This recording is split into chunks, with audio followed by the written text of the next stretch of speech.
Глава лондонского Сити сказал Euronews, что пришло время возобновить сотрудничество с Брюсселем ради блага Евросоюза и вышедшей из него Великобритании. Крис Хейворд считает, что пора подвести черту под Брекситом. Prime Minister Sunak now has taken a very positive approach to the EU, as has our Chancellor Jeremy Hunt.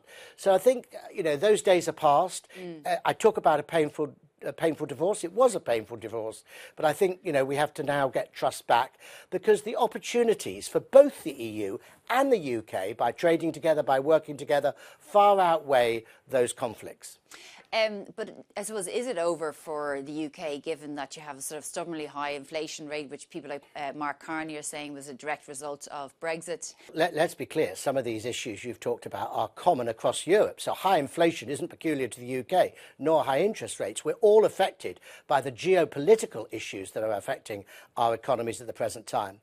The one thing I think we need to do in the UK, and I think the EU as well, frankly, is to drive economic growth. We haven't had a lot of economic growth over the past few years, and we need to get growth back into the system. And I think EU countries are finding the same challenge as well. Well, then does that not mean that the UK is better off in something like the European Union? When you look at the US, the way it has its Inflation Reduction Act, and the EU, where you can work together as 27 member states, you just look at the COVID Recovery Fund and various other funds that happened throughout COVID. The UK doesn't. The UK is an outlier because of the supply issues, the cost of supply. It's at the end of the supply chain. It's not just a global issue, is it? Look, I regret us not being in the single market. I think to not be in the single market was a mistake, and I'll always think it was a mistake. But I do think that the opportunities now for us are that we have to now compete on the world stage. We have to stand alone. We're capable of standing alone.